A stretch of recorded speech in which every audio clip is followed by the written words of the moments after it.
जय श्री कृष्ण। वसुदेव सुतं देवं कंसचाणूरमर्दनम् देवकी परमानन्दं श्रीकृष्णं वन्दे जगद्गुरुम्। आज हम श्रीमद् भगवद गीता के प्रथम अध्याय के 15वें श्लोक के बारे में बात करने वाले हैं। वैसे महाभारत के हर एक अ, पर्व में शुरुआत जो है वो होती है एक श्लोक से, जहाँ पर भगवान नारायण और नर अवतार अर्जुन के बारे में बात की जाती है। और क्या कहते हैं? नारायणं नमस्कृत्यं नरं चैव नरोत्तमम। भगवान नारायण और नर की ये जोड़ी जो है वो बहुत उत्तम है। भगवान नारायण को नमस्कार है और ये नर सबसे उत्तम है। उत्तम नर अर्जुन है और भगवान नारायण उसके साथ। 15वें श्लोक में उपलब्धियों के बारे में बात की जाती है।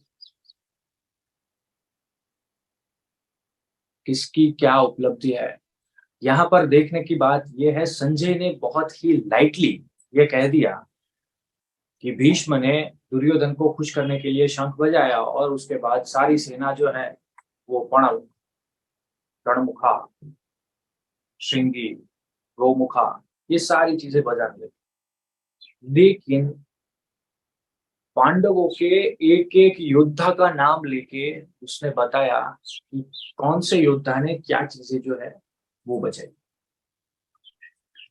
पांचजन्यम ऋषिकेशो देवदत्तम धनंजय। पांचजन्यम ऋषिकेशो, पंचजन्य नाम के राक्षस को मार के भगवान नारायण ने यानी कि श्री कृष्ण ने उस शंख को धारण किया था, जो कहते हैं कि अ, समुद्र में बहुत डीप डाइविंग कर सकता था और समुद्र में बहुत अंदर था। भगवान श्री कृष्ण 64 दिनों में 64 कलाओं को सीख गए थे, 64 विद्याओं को सीख गए थे, जो रिकॉर्ड इससे पहले भी शायद किसी ने नहीं बनाया था और इसके बाद भी किसी ने नहीं बनाया। इतने शॉर्ट स्पान में एक एक दिन में एक विद्या को सीख पाना।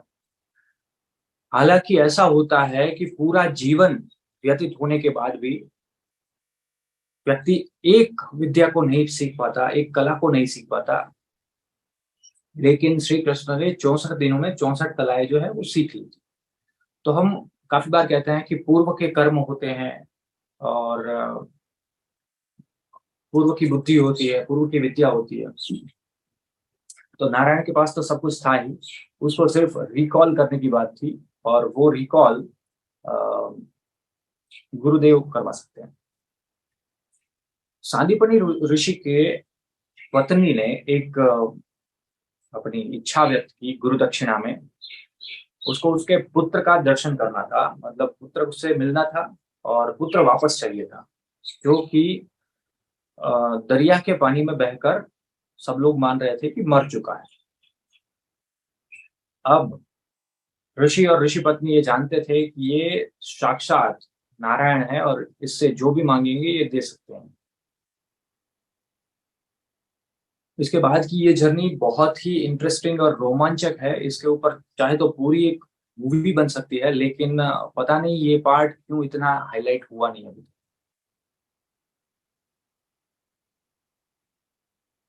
गुरुवर के पुत्र को ढूंढने के लिए श्री कृष्ण स्वर्ग, नरक, आकाश, पाताल हर जगह पर जाते हैं और दरिया के अंदर पंचजन्य नाम का एक राक्षस ऐसे बहुत सारे बच्चों को पकड़ के अपने अंदर रखा हुआ था। तब पंचजन्य से युद्ध करके, दरिया के अंदर जाके पंचजन्य से युद्ध करके सब बच्चों को मुक्त करवाते हैं और अपने गुरुवर के बेटे को भी मुक्त करवाते हैं। और वहां से ये शंख जो है वो धारण करते हैं। पंचजन्य अपने आप में बहुत बड़ा शंख था और उसके बजने से सामने वाले का हृदय ऐसे ही बैठता था। ऐसी प्रचंड आवाज थी उसकी।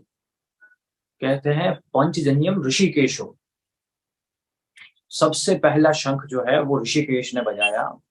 कौन सा? पंचजन्य नाम का। पंचजन्य शंख की अपनी आप की ऐसी इतनी बड़ी स्टोरी है और उसको धारण करने वाला कोई ऐसा वैसा व्यक्ति भी नहीं है। ऋषिकेश हो, ऋषिकेश का मतलब होता है मन की इच्छाओं को जानने वाला। ऋषिक, ऋषिक का मतलब होता है मन। और ऋषिक के जो ईश हैं ऋषिकेश, यानी कि आपके, हमारे, धृतराष्ट्र के, संजय के, सबके मन की बात जो जानते हैं वो है श्री कृष्ण। और ऐसे श्री कृष्ण पांडवों के साथ हैं, ना सिर्फ साथ हैं लेकिन युद्ध का सबसे पहला शंख वही बजा रहे हैं। तो अब ये युद्ध की जिम्मेदारी जो है वो श्री कृष्ण की है और श्री कृष्ण जो है वो मन की बातों को जानने वाले हैं। अब सबके मन की बात जानते हैं तो पूरी संभावना है उस व्यक्ति से जीत पाना लगभग लगभग असंभव है, जो कि सबके मन की बात ऐसे ही जान लेते हैं कोई प्रयास किए बिना। फिर क्या कहते हैं? देवदत्तम धनंजय। देवदत्त का मतलब यहाँ पर क्या है? देवदत्त धनंजय के शंख का नाम है। पहले हम बात कर लेते हैं देवदत्त की, उसके बाद हम बात करेंगे धनंजय की। देवदत्त धनंजय को मिला था, इसलिए देवदत्तम धनंजय ये शब्द प्रयोग यहाँ पर किया गया है। और पांचजन्य ऋषिकेश को मिला था। ऋषिकेश नाम पहले आया था, पांचजन्य बाद में आया था। ऐसे ही धनंजय नाम पहले आया था अर्जुन का और देवदत्त शंख जो है वो बाद में आया था। जब वनवास चल रहा था उस दौरान अर्जुन जो है वो स्वर्गलोक में कुछ विद्याएं प्राप्त करने के लिए गए थे अपने पिता इंद्रदेव के पास। जब ये विद्या प्राप्त हो जाती है, जब दिव्य शस्त्र जो है वो भी प्राप्त हो जाते हैं, तब अर्जुन गुरु दक्षिणा के लिए कुछ बोलते हैं और उस वक्त ऐसी चीज इंद्र के द्वारा मांगी जाती है जो कि अब तक असंभव थी, और वो थी अमरावती के निवात कवच राक्षसों को मारना। दोस्तों यहाँ पर निवात कवच की बात भी बहुत हाईलाइट नहीं हुई है, लेकिन देवदत्त जो आ रहा है वहां से मैं शुरू कर रहा हूं। निवात कवच राक्षस जो थे, कहा जाता है कि वो रावण के समय से थे, यानी कि श्री राम के समय से थे, और अमरावती से उनको आज तक कोई भी हटा नहीं पाया था। समयांतर पर उनकी संख्या 3.5 करोड़ हो गई। 3.5 करोड़ निवात कवच राक्षस। अब उसको वरदान ये था कि वो देवताओं की दृष्टि में नहीं आएंगे, यानी कि देवता उसको देख ही नहीं पाएंगे। कोई भी देव एक भी निवात कवच को मार नहीं सकता है, क्योंकि देख ही नहीं सकता तो मारेगा कैसे। और निवात कवच का उत्पात बहुत ही बढ़ गया है। और आने वाले समय में अब ये जगह जो है अमरावती, वो कैसे भी करके खाली करनी थी। निवात कवच का एक बहुत बढ़िया उसका सद्गुण था, या फिर उसको जो श्राप था उसकी वजह से वो एरिया जो कॉर्डन किया हुआ है उससे बाहर वो नहीं जा सकते। इसलिए अपना साम्राज्य बढ़ा तो नहीं सकते, लेकिन अपना जो साम्राज्य है उसके अंदर किसी को आने भी नहीं देते। तो इंद्र कहते हैं कि मुझे ये निवात कवच वाला जो एरिया है वो खाली चाहिए, जिसके अंदर 3.5 करोड़ राक्षस रहते हैं, लेकिन उसको हम देख नहीं पाते। हे अर्जुन, आप मनुष्य हो और साथ ही साथ देवताओं जैसी आप में शक्ति है और आपके पास दिव्य दृष्टि भी है। अर्जुन की दृष्टि ऐसी थी कि वो अंधेरे में भी देख सकता था। कितना भी घनघोर अंधेरा हो, अर्जुन को दिन के समान ही दिखता था। तो आप दिव्य हो और आपने गुरु दक्षिणा में अगर कुछ मांगा है तो मुझे निवात कवच जो है उससे मुक्ति चाहिए। और उसके लिए भगवान इंद्र ने अपना स्वयं का रथ जो है वो दिया था और अपना सारथी मातली भी दिया था। वही मातली और वही रथ जो प्रभु श्री राम को रावण के साथ युद्ध करने में दिया गया था। ऐसा दिव्य रथ और ऐसा दिव्य सारथी वो अर्जुन को मिल चुका था। अकेले एक अर्जुन ने अपने दिव्य अस्त्र शस्त्र से और अपनी दिव्य दृष्टि से 3.5 करोड़ निवात कवच राक्षसों को मारा था, अकेले अर्जुन ने। और ये उसका बल देख के मातली भी एकदम अचरज में रह गया था कि इतना शक्तिशाली व्यक्ति और मनुष्य भगवान राम के बाद आज मैंने पहली बार देखा। जब ये घटना घटती है उसके बाद वापस जब स्वर्गलोक पे अर्जुन और मातली आते हैं, तब सारे देवताओं ने मिलकर एक शंख जो है वो अर्जुन को गिफ्ट दिया था और उसी शंख का नाम था देवदत्त, देवताओं द्वारा दिया गया।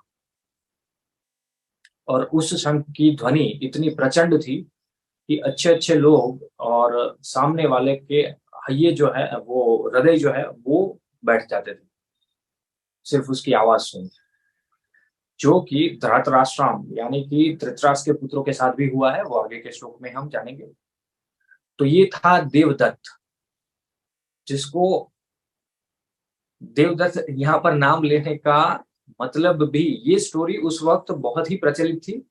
और संजय का मतलब ये है कि 3.5 करोड़ को अकेले अर्जुन ने परास्त किया था, इसीलिए उसको देवदत्त दिया गया था। फिर क्या कहते हैं, धनंजय। जब राजसूय यज्ञ किया, हमने कल बात की थी खांडव प्रस्थ की। खांडव प्रस्थ में से इंद्रप्रस्थ जो है वो बनाया भगवान इंद्र के आशीर्वाद से। और उस इंद्रप्रस्थ में जब राजसूय यज्ञ किया गया, तब बहुत सारे योद्धाओं के साथ, बहुत सारे राजाओं के साथ युद्ध करना पड़ा था। और उस युद्ध में बहुत सारा धन भी मिला था अर्जुन को। और धन के ऊपर विजय प्राप्त की थी अर्जुन ने, फिर भी संयम से जी रहे थे। राजसूय यज्ञ में बहुत सारा धन मिलने से उसका नाम जो है एक और पड़ा, और वो पड़ा धनंजय। राजसूय यज्ञ पहले हुआ था और निवात कवचों के साथ युद्ध जो है वो बाद में हुआ था, इसलिए देवदत्त का नाम पहले आया और धनंजय का नाम बाद में आया, क्योंकि धनंजय को देवदत्त मिला था। तो ये हमने सिर्फ 4 शब्द जो है वो 4 शब्द की पूरी स्टोरी आपको बताई। 5 जनियम ऋषिकेशो देवदत्तम धनंजय, एक एक शब्द जो है उसकी यहाँ पर स्टोरी है। और हम सबसे ज्यादा फोकस जो है वो करेंगे श्री कृष्ण और अर्जुन के ऊपर, क्योंकि आने वाले श्लोकों में इतनी सारी बातें आने वाली है कि अगर हम इसके बारे में डिस्कस करते जाएंगे हर एक व्यक्ति और हर एक शब्द के बारे में, तो बहुत बहुत बहुत लंबी चर्चा होगी। तो हम सिर्फ और सिर्फ फोकस करेंगे श्री कृष्ण और अर्जुन के ऊपर। बाकी मैं आपको बता दूंगा क्या क्या चीजें हैं, लेकिन बहुत डीप डाइविंग नहीं करेंगे। उसके बाद क्या कहते हैं, पौंड्रम दद्मो महाशंख भीम कर्मा वृकोदरा। पौंड्रम दद्मो महाशंख भीम कर्मा वृकोदरा। पौंड्र जैसा बहुत अत्यंत विकराल और भयंकर नाद जो है वो करते हैं महाशंख से, बहुत बड़े शंख से। और कौन, भीमकर्मा वृकोदर। महाशंख की प्राप्ति भीम ने की थी, जो बहुत बड़ा था और बहुत अत्यंत भयंकर ध्वनि जो है वो करता था। और भीमकर्मा नाम क्यों पड़ा, क्योंकि बड़े बड़े लोगों को मारने के बाद, जैसे जरासंध जैसे बड़े बड़े योद्धाओं को मारने के बाद, जरासंध है, कीचक है, ऐसे योद्धाओं को मारने के बाद भीम का नाम जो है वो भीमकर्मा, बड़े बड़े कर्म करने वाला, ऐसा पड़ा था। और उसके पास जो शंख था वो था महाशंख, साइज में बहुत बड़ा था और आवाज में भी उतना ही बड़ा था। और भीम के शंख की ध्वनि जो है वो भी काफी दूर तक जा सकती थी, क्योंकि वो वृकोदर भी था। वृकोदर का मतलब क्या है, वृकोदर हम सबके पेट में एक जठर नाम की अग्नि होती है, जिससे हम खाते हैं वो पचता है। भीम के पेट में जठर प्लस वृक नाम की एक अग्नि थी। जो वो ज्यादा खाता था तो वो ज्यादा पचता था। हम सबको पता है कि भीम बहुत ज्यादा खाता था। तो क्यों खा सकता था? क्योंकि उसके पेट में वृक नाम की अग्नि थी, वृकोदर था। वृक वृक अग्नि जो है वो सारी चीजें खा जाती है। हमारे पेट में जठर नाम की अग्नि होती है, वो सारी चीजें खा जाती है। तो जनरली क्या होता है, भीम ने बहुत सारे जटासुर, हिडिंबासुर, कीचक, जरासंध ऐसे बहुत सारे लोगों को मारा था, इसलिए इसका नाम था भीमकर्म। तो स्टेप बाय स्टेप 3 शंख जो है वो बजे। कौन से? पांचजन्य, देवदत्त और महाशंख। और स्टेप बाय स्टेप ये 3 लोगों ने ये 3 श्लोक जो शंख जो है वो बजाए। इसके बाद का श्लोक भी काफी रोमांचक रहने वाला है। अनंत विजय राजा युधिष्ठिर के शंख के बारे में, नकुल और सहदेव के श्लोक शंख के बारे में सारी चीजें जो है वो बताएंगे। यहाँ पर संजय का सीधा सा तात्पर्य ये है कि पांडु सेना के पास जो भी चीजें हैं वो अपने स्वयं की मेहनत से अर्जित की हुई चीजें हैं। पांडु सेना के पास कोई भी ऐसी चीजें नहीं है कि जो उसको उत्तरोत्तर आपने जैसे आपके पुत्रों को दिया है ऐसे उनके पिता ने उनको दिया। सब ने अपनी मेहनत से अर्जित किया है, अपनी काबिलियत से अर्जित किया है। इतना सुनने के बाद तो ऐसे देखा जाए ना तो ऊपर के 4 शब्द जो है ना, पांचजन्यम ऋषिकेशो देवदत्तम धनंजय, ये 4 शब्द सुनने के बाद भी युद्ध को स्थगित कर देना चाहिए था। बिल्कुल, ये 4 शब्द के बाद ही युद्ध को स्थगित कर देना चाहिए था, लेकिन फिर भी नहीं किया। तो क्या कहते हैं, पौंड्रम दद्मो महाशंख भीमकर्मा। भीमकर्मा, ये भीम का ये नाम लेने की जरूरत यहाँ पर क्यों पड़ी? वृकोदर, वृकोदर का नाम लेने की जरूरत क्यों पड़ी? क्योंकि एक ये भी बात थी कि आपके 100 पुत्रों को मारने की प्रतिज्ञा साक्षात भीम ने ली है और वो वृकोदर है। जब तक मारेगा नहीं तब तक थमेगा नहीं। ऊपर के 4 शब्द सुन के कुछ रिएक्शन नहीं आया, नीचे की भी लाइन कह दी। भीमकर्मा भी है, महाशंख भी है और वृकोदर भी है। अगर युद्ध चालू रहा तो जैसे आज भीष्म बाण शैया पर है, ऐसे ही आपके 100 पुत्र जो है उसको ये भीमकर्मा। जरासंध जैसा तो शक्तिशाली आपका एक भी पुत्र नहीं है। कीचक जैसा शक्तिशाली आपका एक भी पुत्र नहीं है। हिडिंबासुर जैसा शक्तिशाली आपका एक भी पुत्र नहीं है। जटासुर जैसा शक्तिशाली आपका एक भी पुत्र नहीं है। भीमकर्मा शब्द के पीछे ये साइकोलॉजी होनी चाहिए। लेकिन कहते हैं ना, विनाश काले विपरीत बुद्धि। जब विनाश ही हो रहा था तब ये सारी चीजें समझने की बुद्धि वो कहाँ किसी में हो सकती है। लेकिन समझना ये है, ऑलवेज कॉम्पिटिटर एनालिसिस जो है वो प्रॉपर से होना चाहिए। दुर्योधन ने किया तो था, लेकिन इतना डीप डाइविंग नहीं किया था जितना डीप डाइविंग संजय कर रहे हैं। संजय को ऊपर से सारी चीजें दिख रही है। संजय जानते हैं, सारा कुछ जानते हैं, आगे का पीछे का बहुत सारा चीज जो है वो संजय जानते हैं। कल हम इससे स्टेप बाय स्टेप रोमांचकारी चीजें जो है वो बढ़ती जाएगी। लेकिन आज की हमारी सीख सिंपल सी कितनी है, जो भी प्राप्त करना है, जो भी अर्जित करना है, स्वयं की मेहनत से करना चाहिए। सेल्फ स्किल जो है वो डेवलप करनी चाहिए और स्किल सेट से ही कुछ भी चीज जो है वो आपको प्राप्त होगी तो वहीं से होगी, नसीब से नहीं होगी।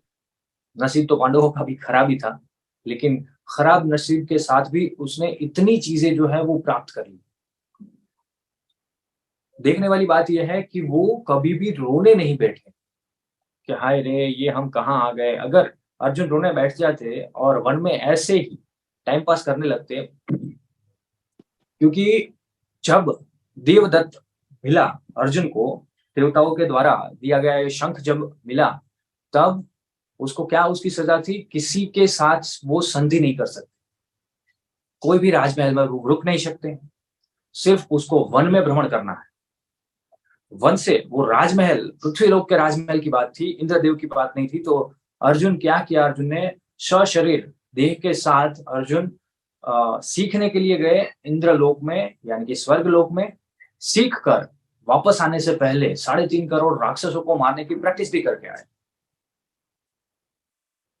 उसी जगह पर नॉर्मली अगर हम किसी को भी, हमें खुद भी रखे, किसी को भी रखे, तो ऐसी घटनाएं होने के बाद इंसान जो है वो डीमोटिवेट हो जाता है और सोचता है कि कोई नहीं, 13 साल जंगल में आराम करेंगे। 5 में से किसी भी भाई ने जंगल में आराम नहीं किया, इतना परिश्रम किया कि महाभारत के युद्ध में 7 अक्षौहिणी सेना जो है वो खड़ी कर दी। कुछ तो किया होगा।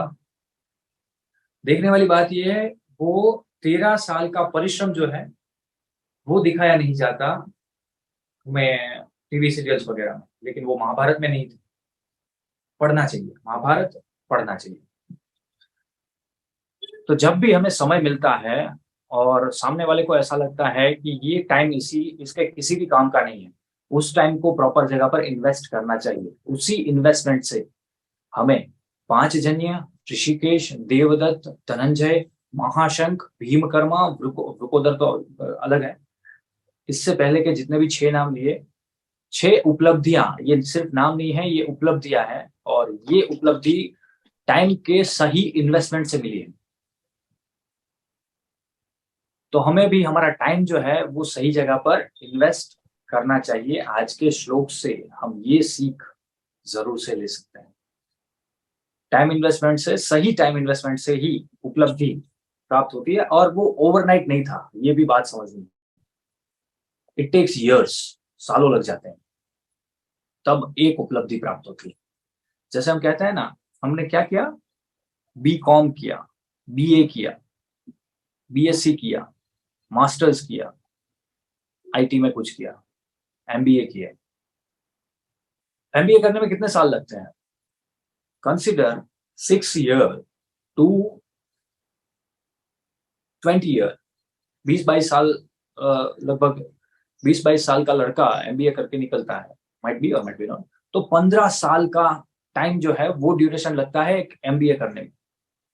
MBA is not just 2-3 years course, 4 year course, 2-3-4 साल का कोर्स नहीं है वो 15 साल का कोर्स है। क्योंकि आप फर्स्ट स्टैंडर्ड से प्रैक्टिस कर रहे हो, तभी जाके आप आफ्टर कॉलेज MBA में, या अभी 12th के बाद भी MBA में एडमिशन दिया जाता है, लेकिन उसकी प्रैक्टिस जो है वो फर्स्ट स्टैंडर्ड से हो रही है। काफी बार हमें ऐसा लगता है कि मैंने इतना किया फिर भी मुझे क्यों कोई उपलब्धि, क्यों कोई सफलता नहीं मिली। हो सकता है कुछ और करना बाकी हो,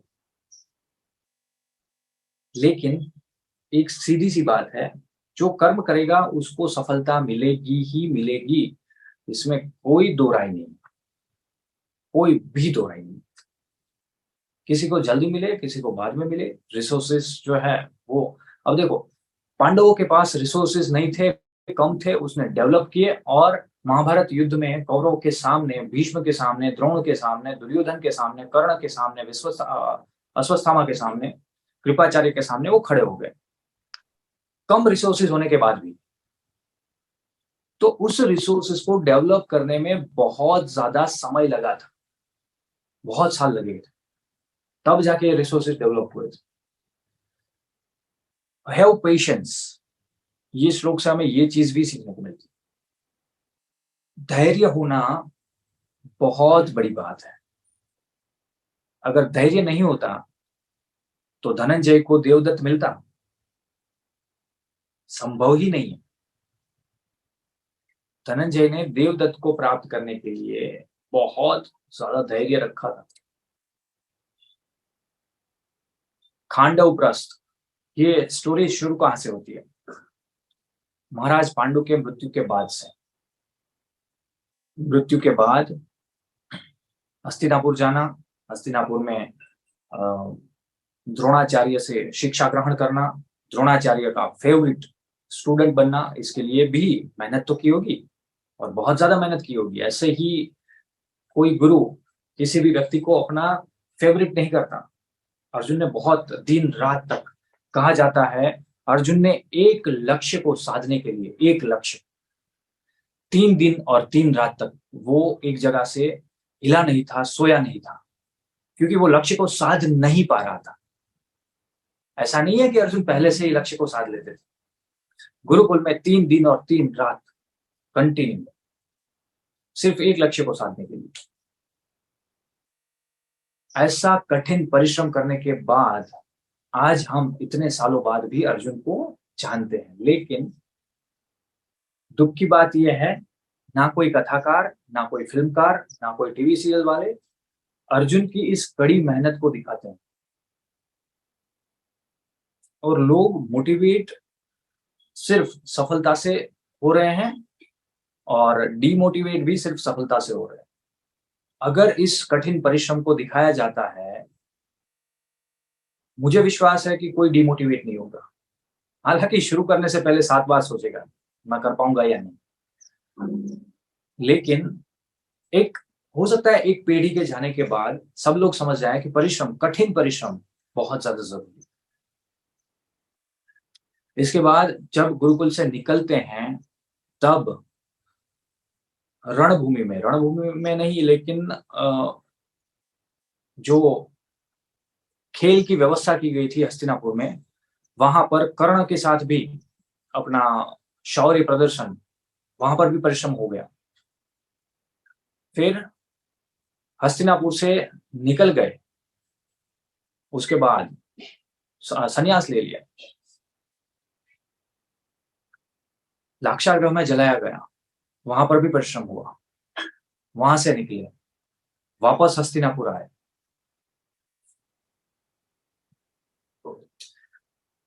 द्रौपदी के साथ स्वयंवर, उसके बाद हस्तिनापुर आए। तो द्रौपदी का स्वयंवर, वहाँ पर भी परिश्रम हुआ। उसके बाद वापस से आते हैं।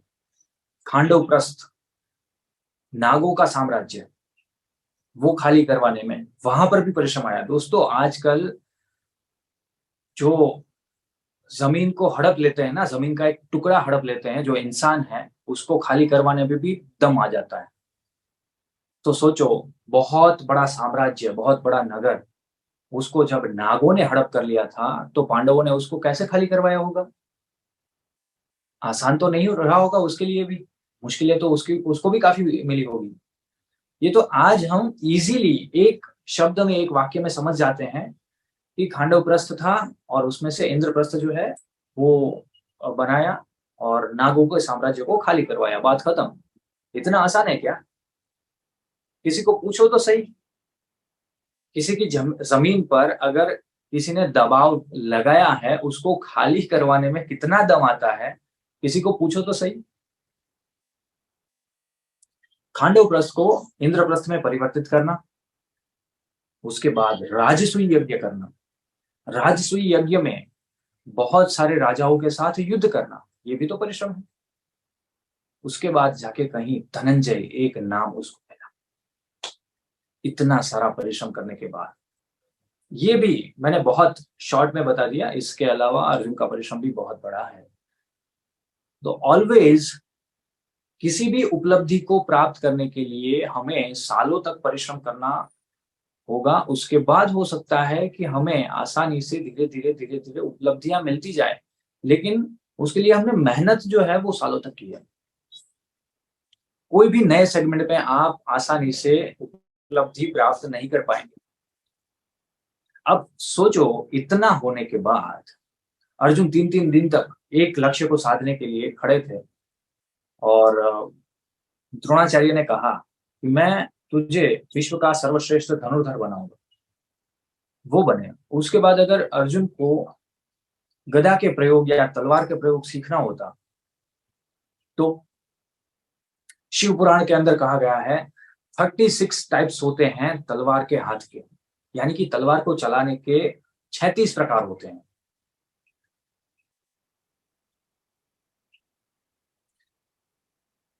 आप जिसमें एक्सपर्ट हैं, आपको उसी में कार्य करना चाहिए। ये जो आजकल तलवार घुमाने की प्रथा चली है ना, मैं जहाँ तक तलवार की विद्या को जानता हूँ, वो आधा % भी नहीं है। ऐसे ही कोई भी टेक्निक, कोई भी प्रयोग या कोई भी सिस्टम के बगैर जैसे कलाई मूर्ति है, ऐसे आप तलवार को घुमाते जाओ। तलवार विद्या ऐसी नहीं है। It's deep subject. 36 types of sword playing technique. चलिए, ये हमारा सब्जेक्ट नहीं है।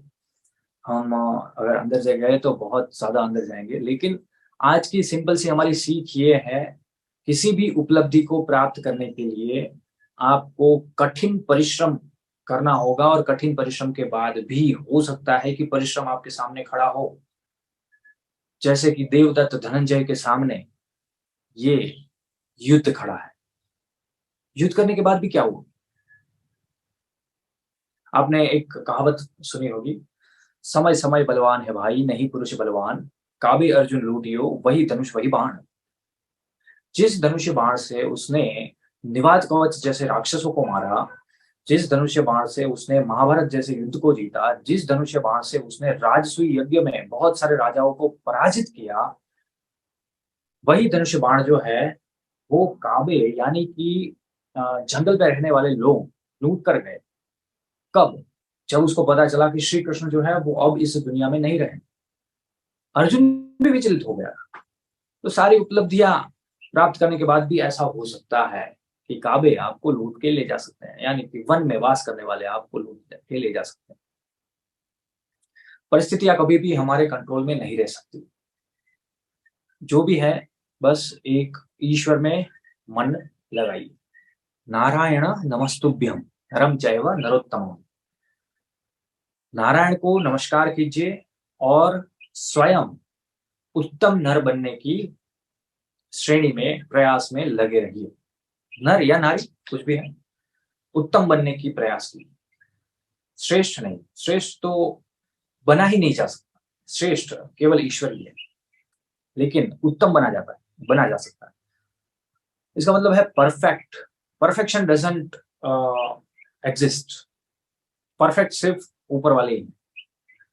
कांस्टेंट इंप्रूवमेंट ये हो सकता है, और उत्तम बनने में यही, उत्तम और श्रेष्ठ में यही डिफरेंस है। श्रेष्ठ इज इक्वल टू परफेक्ट। अब मुझे कुछ करने की जरूरत नहीं, मैंने सब कुछ कर लिया है, मैंने सब प्राप्त कर लिया है। वो सिर्फ परब्रह्म ही कह सकते हैं। उत्तम, उत्तम का मतलब क्या है? मुझे और आगे जाना है, और आगे जाना है, और आगे जाना है।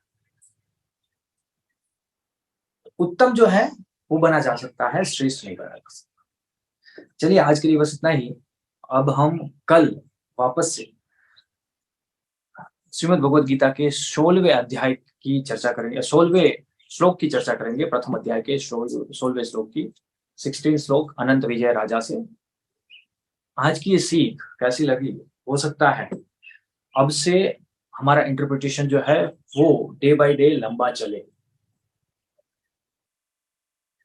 नोट्स बनाइए अगर आपको सही लगता है तो, बाकी मैं तो वीडियो बनाने वाला हूँ। चलिए, मिलते हैं वापस से कल इसी वक्त पर, इसी समय, 16वें श्लोक। जय श्री कृष्ण।